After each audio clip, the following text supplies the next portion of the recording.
नमस्कार साथियों, डॉक्टर दुआ है हमारे साथ। एहरा नेशनल पार्टी के जो मेन है प्रेसिडेंट, और जो कुछ कहें इन्होंने बहुत कुछ किया है दिल्ली में, देश के दूसरे हिस्सों में भी मानवाधिकार संगठन भी चलाते हैं। लेकिन इस बार इनकी जिद है कि दिल्ली से केजरीवाल को उखाड़ फेंकेंगे। अब केजरीवाल को उखाड़ फेंकने से ये मतलब मत समझिएगा कि इन्होंने बीजेपी को माफ कर दिया है। आज हम उसी बीजेपी पर चर्चा करेंगे। हालांकि सर छोड़ने वाले नहीं है केजरीवाल का, तो लेकिन ये जो सर बीजेपी कहती है वन नेशन वन इलेक्शन, तो इससे लोगों को चिढ़ क्यों है? जर्नलिस्ट महोदय, कोई चिढ़ नहीं है, लेकिन लोकतांत्रिक प्रक्रिया होती है जी। हमारा देश धर्मनिरपेक्ष राज्य है, सेकुलर देश है और हमारा एक संविधान है। अगर आप मनमानी करेंगे, ईवीएम में चोरी करेंगे, तानाशाही हिटलरगिरी करेंगे, जहां पे भारत के अंदर उसकी आत्मा एक शिक्षा नहीं है, एक राष्ट्र का एक राष्ट्रभाषा नहीं है जी, जहां एक ड्रेस कोड नहीं है, जहां एक एजुकेशन नहीं है, जहां एक हेल्थ नहीं है, जहां एक कानून नहीं है, आप चुनाव को मुट्ठी में रख करके, इलेक्शन कमीशन को मुट्ठी में रख करके मनमानी करेंगे, छड़ी चलाएंगे, सत्यमेव जयते को आप जो है बेइज्जत करेंगे, हमारे इतिहास को आप चकनाचूर करेंगे। इसका विरोध है, क्योंकि जनता अलग अलग मतों से अलग अलग राज्यों में जो उनको पसंद आती है, जो उनको पसंद नहीं आती है, और बहुत सारी छोटी पार्टियां बड़ी पार्टियां के बीच में अलग अलग संघर्ष होता है, उनके बातों को रखा नहीं जाता। उसके लिए ये वन नेशन वन इलेक्शन घातक है, उसका मैं विरोध करता हूं। लेकिन लोग कहते हैं खर्चे बचेंगे। अरे खर्चा बचाना है चुनाव में तो खुल्लम खुल्ला मत का इस्तेमाल करो। आपने बैलेट से हटाया, हमारे जो है ईवीएम मशीन आया, ठीक है, आपने बैट मशीन लाया, आपने उसमें गलत किया, उसमें उंगलियां उठ रही है, विपक्ष भी उंगली उठा रही है, अन्य दूसरी पार्टियां उठा रही है, तो उसको खत्म करने के लिए खुल्लम खुल्ला करे। और वन नेशन वन इलेक्शन राष्ट्र के लिए, लोकतंत्र के लिए घातक है, ये संवैधानिक कुठाराघात है और ये होना नहीं चाहिए। देखिए, बात आप कर रहे हैं, मैंने वन इलेक्शन से शुरू किया, आप गए कॉमन सिविल कोड पर पहनावे की बात, मैं उसको भी करूंगा। वो तो खैर एक जो है आप जैसा चीज है, लेकिन उस पर बीजेपी जिद पे अड़ी हुई है। मैं ये बात कह रहा हूँ कि वन नेशन वन इलेक्शन में क्या होगा, विधानसभा चुनाव, पंचायत चुनाव, है ना, पार्लियामेंट का चुनाव, ये सब एक साथ होंगे तो पैसा बचेगा। अब आप ईवीएम की बात कर रहे हैं, 1,40,40,000,000 140 करोड़ लोग हैं, इतने बैलेट पेपर पहले ही से जंगल कट गए।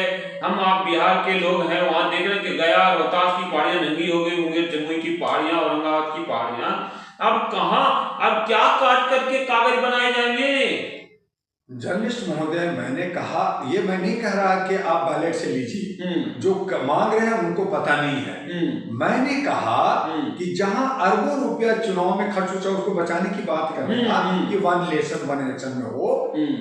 हम आपको एक प्रोजेक्ट देते हैं, मात्र 1-2 करोड़ रुपया, मात्र 1-2 करोड़ रुपया, अच्छा, आपका चुनाव में खर्च होगा और निष्पक्ष चुनाव होगा, पारदर्शी चुनाव होगा, 100% वोट देगा लोग। वो क्या है, जनता जानना चाहती है आपसे। खुल्लम खुल्ला मत का अधिकार, जैसे आज यूपीआई से, पेटीएम से, बैंक से शेयर खरीदते हैं, पैसा का लेन देन करते हैं, देश विदेश में पैसा डालते हैं, अच्छा, बैंक में पैसा डालते हैं, आप सामान खरीदते हैं, आप फोन करते हैं, आपका क्यूआर कोड आता है, आपका सामान घर में आता है जी। उसी तरह से अगर आप खुल्लम खुल्ला मत कर देंगे, यूपीआई से करेंगे, एक स्क्रीन लगा दीजिए, आपको जो है कनॉट प्लेस में खास जगहों पे, मेन जगह पे 4 स्क्रीन लगा दीजिए और सभी अपने घर से, कोई बूथ बनाने की जरूरत नहीं, उसका एक नोटिफिकेशन आएगा कि आपका ये नंबर है, कोड, आपका वोटर कार्ड ये नंबर है और आप वोट किसको दे रहे हैं, वोट वो दावेगा। वो वोट जो है हमें अगर बीजेपी को देना है तो बीजेपी को वहां आएगा कि डॉक्टर दुआ ने बीजेपी को दिया, मिस्टर सुरेश ने जो है कांग्रेस को दिया, आम को दिया, उसको दिया, एनपी को दिया। तो ये ऐसा में तो लोगों की जान पे बनाएगी। जब लोगों को पता चल जाएगा कि फलाने ने इसको दिया है तो मत की गोपनीयता कहाँ रह जाएगी। तो सिर्फ मत की गोपनीयता रख करके चोरी कर करके जनता को लूटने का काम खाली करेंगे। आप तो खुल्लम खुल्ला कह रहे हैं नफरत की राजनीति, मुसलमान को काटो, मंदिर मस्जिद को तोड़ो, उसमें से भगवान निकालो, सब खुल्लम खुल्ला। आप जो है नफरत में खुल्लम खुल्ला, आप जो है बेविचार में खुल्लम खुल्ला, लड़कियों को लूटूंगा, लड़कियों को लाऊंगा, पटाऊंगा और उसका रेप करूंगा, सब खुल्लम खुल्ला। आप जो है छात्रों के हक को छीन करके आप उसका एग्जाम जो है आप जो है क्लिप लेयर में अपने नेताओं को, बच्चों को आप जो है बना दोगे, बैकबोर्ड से IAS IPS बना दोगे, सब खुल्लम खुल्ला। और मेरा मत जो करोड़ों का है वो गुप्त होगा और गुप्त की चोरी होगा। तो गुप्त की चोरी बचनाने के लिए अब खुल गया है ना भाई कि मुसलमान बीजेपी को वोट नहीं देगा, बीजेपी कह रही मुसलमान वोट हमें नहीं देता, तो खुल्लम खुल्ला तो हो ही गया। आप कह रहे हैं दलित उसको देगा, फल्ला वो देगा, फल्ला वो देगा। तो जब ये सब खुल गया है तो मत भी खुलना चाहिए ताकि पता चलना चाहिए कि इसमें कहीं चोरी नहीं है। और इतने लोगों ने इन लोगों को, उन लोगों को पसंद किया है, वो हमारा जनप्रतिनिधि है, वो सेवक होगा, सेवादार होगा, वो लिखित होगा और वो काम करेगा। नहीं करेगा तो रिकॉल सिस्टम होगा। तो उसके बाद उसमें पॉलिटिकल अमेंडमेंट एक्ट होगा। उसमें जो है जब खुल्लम खुल्ला होगा तो पा भी आएगा, फिर परदस्ता भी आएगा। और उसके बाद इलेक्शन कमीशन जो चोरी करता है, जो DM और SDM जो चोरी का अंजाम लगता है, सब काम खत्म हो जाएगा, अरबों रुपया बचेगा। आपका सही तरीके से आप हमारा लोकतांत्रिक व्यवस्था पे विश्वास जागेगा। हम देश और विदेश में हमारा नाम होगा कि यहाँ ईमानदारी के साथ खुल कर करके हरियाणवी स्टाइल में कि मैं वोट दूंगा तो इसको दूंगा और वोट नहीं दूंगा तो इसको नहीं दूंगा। साफ साफ होगा, साफ साफ धंधा। दुआ जी ये बताइए, आपने बहुत बड़ा आरोप लगाया, बम विस्फोट जैसी बात हो सकती है राजनीति में। आपने कहा कि बीजेपी लड़कियों को उठाने, ये करने, वो करने की बात कर। आपके पास सबूत है? आपके पास कोई घटना है जो कि उसको उठाने, ये करने सबूत की बात कर रहे हैं? दो समुदाय में 450 लड़कियों को नंगा करके प्राइवेट पार्ट को काट करके बर्बाद कर रहे हैं। मणिपुर में आपका 635-36 दिन हो गया है, करीब करीब 2 साल होने जा रहा है, लगातार वहां हो रहा है। वहां का चीफ मिनिस्टर माफी मांग रहा है। आपके पास 450 मेरे भाई ये पूरा मीडिया ने बोला, आपको दिखाया, आए दिन आ रहा है। मणिपुर के चीफ मिनिस्टर माफी मांग रहे हैं और कह रहे हैं मैं ये सब गलत हुआ है, तो उनको इस्तीफा दे देना चाहिए था। वहां पे शांति सद्भाव करना चाहिए था। वहां के प्रधानमंत्री हमारे देश का मणिपुर में जाना चाहिए था। हमारा गृह मंत्री जाकर के सद्भावना और सेना के साथ, उसके साथ जो लड़ाई हो तो खत्म करना चाहिए था। 464 जो महिलाओं के साथ यूपी में रेप हुआ, तो सारे मीडिया और हंगामा हुआ।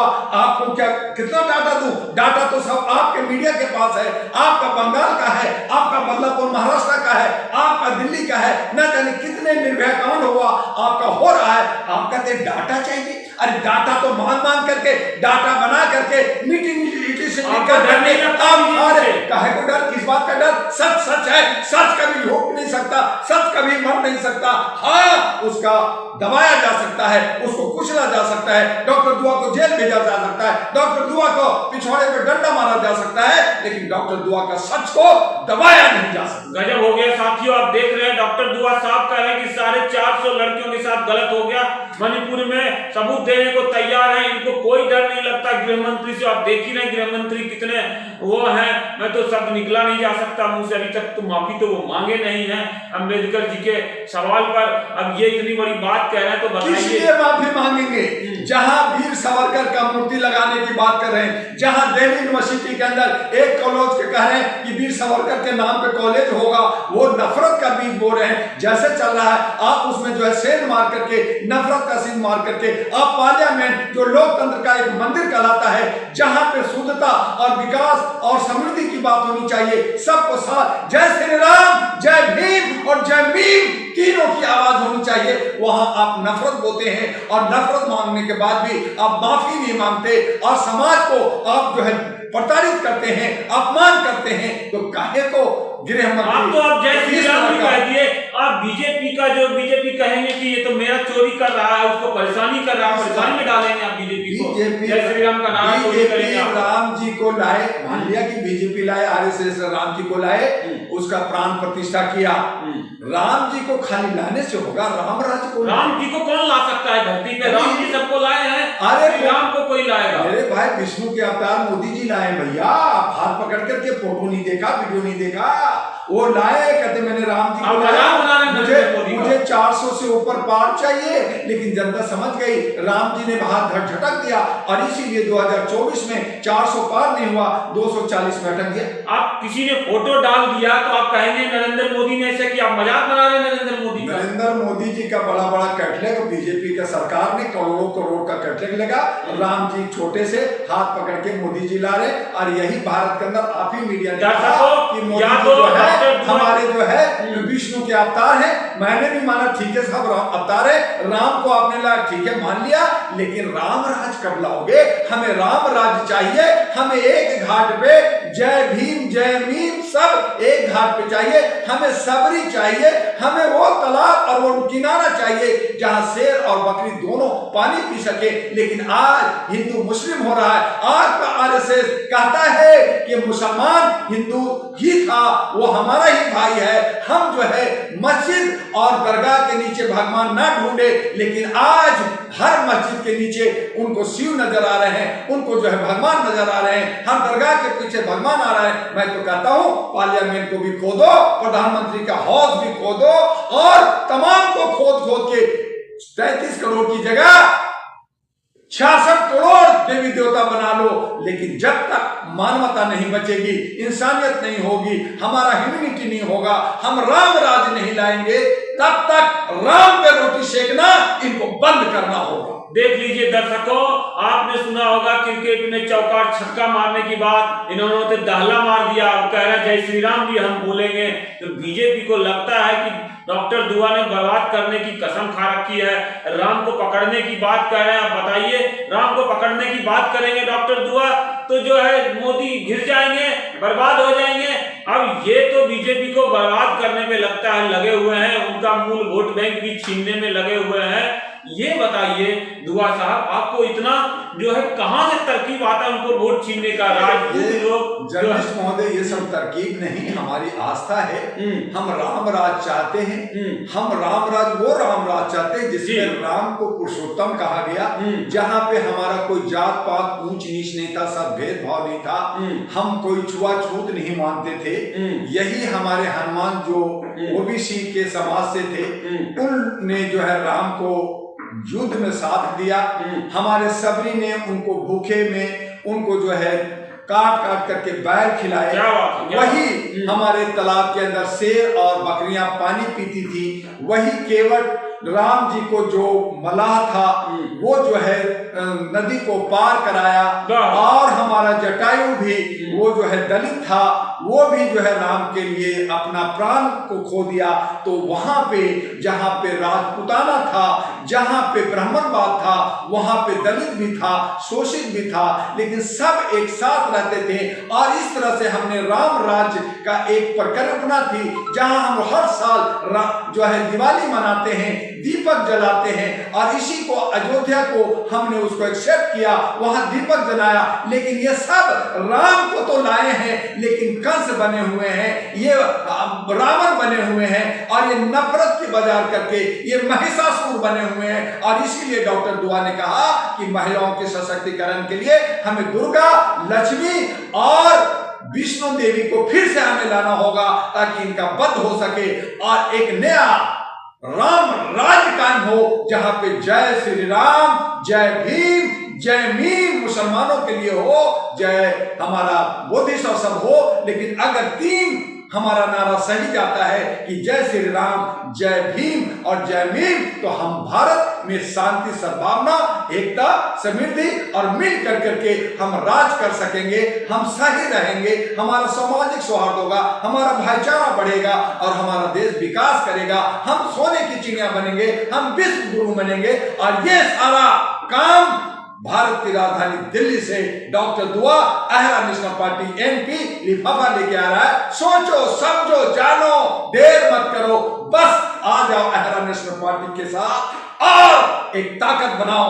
फिर से मैं दिखाता हूं, आप मेरा एड्रेस लिखो, U137 गली नंबर 3, सकरपुर, दिल्ली 92, लक्ष्मी नगर मेट्रो स्टेशन गेट नंबर 4 और मेरा व्हाट्सएप नंबर है 9213493068 और दूसरा नंबर है 9313125531। ये चैलेंज है कि हमें सद्भावना चाहिए, हमें एकता चाहिए और नफरत की बाजार खत्म करना होगा। तब हमारा भारत समृद्ध भारत, वर्ष भारत और माता भारत कहलाएगी। तो दर्शकों, आपने देखा डॉक्टर दुआ ने चौके छक्के के बदले बीजेपी और आम आदमी जो चौका छक्का मारती है, इन्होंने सीधा दहला मार दिया। ये राम की भी बात तब बीजेपी से छीनते हुए नजर आ रहे हैं और मीम की बात जो है ओवैसी से छीनते हुए आ रहे हैं और भीम की बात जो है आप देख रहे हैं विभिन्न जो है दलित संगठनों से छीनते हुए आ रहे हैं। तो ऐसा लग रहा है कि एक तीसरी ताकत दिल्ली में उभरने जा रही है जिसकी बात कोई नहीं करता। जय श्री राम, जय भीम और जय मीम। तो देखते हैं आने वाले समय दिल्ली में क्या होता है, लेकिन एक बात तो तय है कि ये नया नारा चल निकला है जय श्री राम, जय भीम और जय मीम का, जिससे राम राज्य आने की सही परिकल्पना हो रही है। तब तक के लिए नमस्कार, नमस्कार, नमस्कार।